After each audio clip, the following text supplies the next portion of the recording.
రంగారెడ్డి జిల్లా అబ్దుల్లాపూర్మెట్ మండలం తొర్రూర్ ప్రభుత్వ ఉన్నత పాఠశాల అడ్డాగా మారింది. ఇటీవల పాఠశాలలో కరెంట్ వైర్లను దొంగిలించడం, సీసీ కెమెరాలను ధ్వంసం చేయడం, పాఠశాల ఆవరణలో మాదక ద్రవ్యాలు సేవించడం లాంటి అసాంఘిక కార్యక్రమాలు జరిగినట్లు హయాత్ నగర్ పోలీస్ స్టేషన్లో ఫిర్యాదు చేశారు. వనస్థలిపురం ఏసీపీ కాసిరెడ్డి ఆదేశాల మేరకు Hayat Nagar police station CI చింతశంకరయ్య హుటాహుటిన పాఠశాలను సందర్శించారు. ప్రధానోపాధ్యాయుడి హెచ్ఎం నుంచి వివరాలు సేకరించి పాఠశాల ప్రాంతమంతటిని పరిశీలించారు.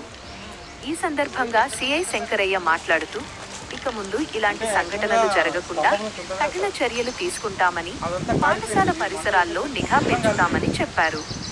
అవసరమైతే మరిన్ని సీసీ కెమెరాలు ఏర్పాటు చేస్తామని ఉపాధ్యాయులకు, విద్యార్థులకు భరోసా ఇచ్చారు.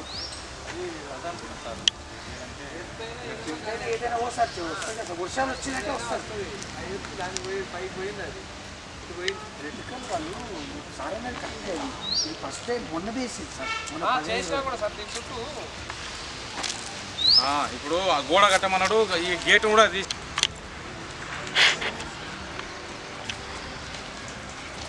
సరే సార్.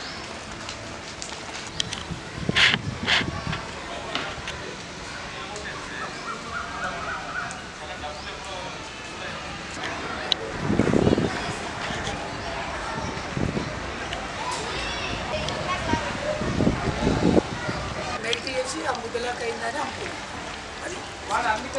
ఎంత 90 ml తయారైన కొడుకు.